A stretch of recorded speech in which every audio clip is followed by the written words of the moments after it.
मित्र, तुम तो इतनी जी तोड़ मेहनत करते हो, फिर भी तुम अपने परिवार को भर पेट खाना नहीं खिला पाते हो। क्या बात है मित्र? मित्र, अब मैं क्या बताऊं, मैं जितनी मेहनत करता हूं लेकिन उतना मुझे अनाज नहीं मिल पाता है मित्र। अब मैं क्या करूं भाई, इतने ही पैसे में मुझे घर का सारा खर्च भी उठाना पड़ता है। अब तुम ही बताओ मित्र, अब मैं क्या कर सकता हूं। मेरे भाई, तुम चिंता मत करो, मैं महाराज से बात करता हूँ, वे तुम्हें काम पर जरूर रख लेंगे।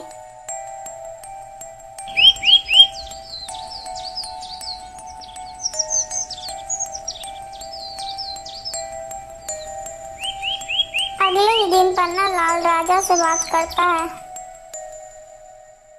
महाराज, वो बहुत ही ईमानदार है, वो हमारे साथ मिलकर इस बगीचे को पूरा हरा भरा बना देगा। ठीक है पन्ना लाल, तुम कल ही अपने मित्र को अपने साथ लेकर आना। अगले ही दिन पन्ना लाल हीरा लाल को अपने साथ ले जाता है। हीरा लाल, तुम्हें अपने मित्र के साथ मिलकर इस बगीचे की देखभाल करनी है। यदि तुम यहाँ पर ईमानदारी से काम करोगे तो मैं तुम्हारी पगार भी बढ़ा सकता हूँ। मैं तुम्हें 1 महीने में 40 स्वर्ण मुद्राएं दूंगा।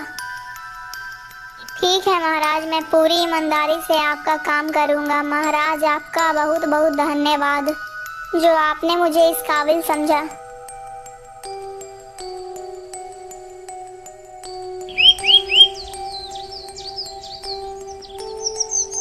अगले ही दिन से हीरा लाल अपने मित्र पन्ना लाल के साथ काम करने लगता है।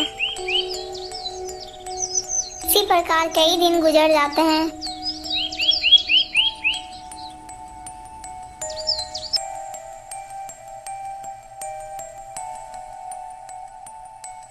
अरे पन्ना लाल, आज तुम्हें क्या हुआ? आज तुम क्या राजमहल नहीं जाओगे? अरे भाई, आज मैं तुम्हें क्या बताऊं, आज तुम अकेले ही चले जाओ। आज मेरी तबीयत कुछ ठीक नहीं लग रही है। महाराज को कह देना कि आज मैं नहीं आ सकता। हीरा लाल जाता है और अकेले ही बगीचे में काम करने लगता है।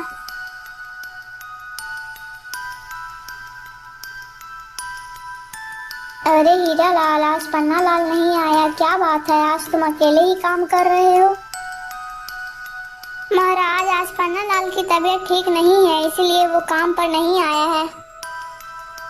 अच्छा ठीक है, कोई बात नहीं। आज तुम इस स्थान पे एक वृक्ष लगा देना हीरा लाल, ठीक है? ठीक है महाराज, मैं अभी थोड़े देर में ही वृक्ष लगा दूंगा। हीरा लाल की यह सब बातें सुनकर राजा वहां से चला जाता है। मैंने फूलों में तो पानी दे दिया है, चलो मैं इस स्थान पर एक गड्ढा खोद कर अब मैं वृक्षों को लगा देता हूँ। इतना सोचकर हीरा लाल वहीं पर गड्ढा खोदने लगता है। गड्ढा खोदने के वक्त ही हीरा लाल के कुल्हाड़ी में कुछ वस्तु टकराती है। अरे ये क्या, ये आवाज किस चीज की थी? मुझे लगता है यहाँ पर कोई वस्तु है। मैं ऐसा करता हूँ, जल्दी से इस स्थान को खोद देता हूँ। फिर हीरा लाल उस स्थान को जल्दी से खोद देता है। अरे वाह, यह तो एक संदूक है, जरूर इसमें कोई कीमती वस्तु होगी। चलो मैं इसे खोल कर देखता हूँ। हीरा लाल जैसे ही संदूक को खोलता है तब वो देखता है, अरे वाह, यह संदूक तो पूरे सोने से भरा हुआ है। चलो मैं इसकी खबर राजा तक पहुँचा देता हूँ। महाराज जल्दी चलिए, बगीचे में कोई पुराना संदूक निकला है।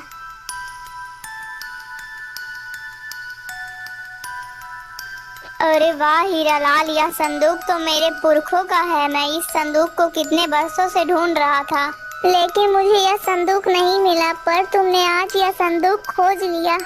मैं तुमसे आज बहुत प्रसन्न हुआ, तुमने अपनी ईमानदारी का एक सबूत दे दिया हीरा लाल, इसलिए मैं तुम्हें आज कुछ इनाम देना चाहता हूँ। मांगो हीरा लाल, तुम क्या इनाम लेना चाहते हो? महाराज, ईश्वर की कृपा से मुझे और मेरे परिवार को तो 2 वक्त का खाना मिल ही जाता है, और महाराज मैं जितना कमाता हूँ उतने में ही बहुत खुश हूँ। ऐसे भी महाराज यह खजाना तो आपके पुरखों का था, इसलिए इस खजाने पर सिर्फ तो आपका ही अधिकार है। अरे हीरालाल, तुम तो वास्तव में एक अच्छे इंसान हो, तुम्हें दुनिया के मोह माया से कोई वास्ता नहीं है। मैं तुमसे बहुत प्रभावित हुआ हीरालाल, आज मैं तुम्हें अपना मंत्री घोषित करता हूँ।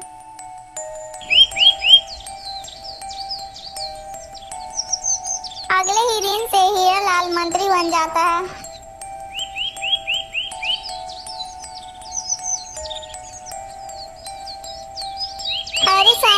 भाई, आज मेरा मित्र काम पर नहीं आया है, क्या बात है? अरे पन्ना लाल भाई, अब हीरा माली नहीं रहा, अब वो इस राज का मंत्री बन गया है। महाराज ने हीरा लाल को मंत्री बना दिया है। क्या मेरा मित्र मंत्री बन गया है? अरे वाह, इससे ज्यादा खुशी की बात मेरे लिए और क्या हो सकती है। सैनिक भाई, मैं अभी अपने मित्र से मिल कर आता हूँ। अरे नहीं पन्ना लाल, तुम अंदर नहीं जा सकते, तुम चुपचाप जाकर अपना काम करो, तुम अंदर नहीं जा सकते। अरे ऐसे कैसे नहीं मिल सकता, वो तो मेरा मित्र है। पन्ना लाल के बार बार बोलने पर भी सैनिक पन्ना लाल को महल के अंदर नहीं जाने देते हैं। यह सब देखने और सुनने के बाद पन्ना लाल बहुत ही ज्यादा दुखी हो जाता है और वो वहां से चला जाता है। लेकिन उसका मन हीरा लाल के बिना नहीं लग रहा था। सैनिकों, जाओ और मंत्री जी को उनके घर छोड़कर आओ। राजा के आदेश होने पर सैनिक तुरंत ही हीरा लाल को रथ पर बिठा लेते हैं। तभी वहाँ पर उसका मित्र आ जाता है। अरे मित्र, तुम तो मंत्री बन गए हो, तुम्हें मंत्री बनने पर मेरी तरफ से तुम्हें ढेर सारी शुभकामनाएं। परंतु मित्र, तुम अगर बुरा न मानो तो मैं भी तुम्हारे साथ चलना चाहता हूँ।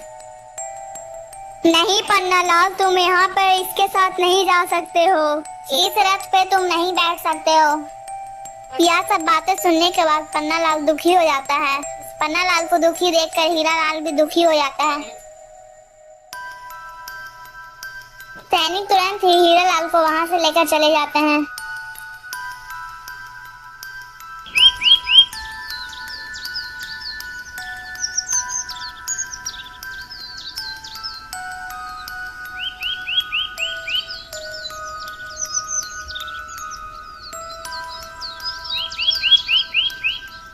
अरे ये क्या, ये वृक्ष अचानक से सूखने कैसे लगा? कुछ ही देर में पूरा वृक्ष सूख जाता है। यह देखकर पन्ना लाल बहुत ही ज्यादा गंभीर रूप में पड़ जाता है। अरे ये क्या, ये सारा वृक्ष तो सूख गया। महाराज को ये बगीचा तो अत्यंत प्रिय है, यदि बगीचे को कुछ हो गया तो महाराज तो मुझे तुरंत नौकरी से निकाल देंगे। यह बात मुझे जाकर तुरंत ही महाराज को बतानी ही होगी। पन्ना लाल तुरंत ही राजा के पास जाता है और फिर सारी कहानी सुना देता है। दोस्तों, अगर आपको ये वीडियो अच्छी लगी तो प्लीज वीडियो को लाइक करके चैनल को सब्सक्राइब कर दीजिएगा। दोस्तों अगर आपको इस वीडियो का पार्ट 2 देखना है तो प्लीज हमारे चैनल के साथ जुड़े रहिएगा। दोस्तों अगर आपको ऐसी वीडियो और देखनी है तो प्लीज हमारे चैनल के साथ जुड़े रहिएगा। दोस्तों, और आपको इस कहानी से क्या शिक्षा मिली कमेंट करके जरूर बताइएगा।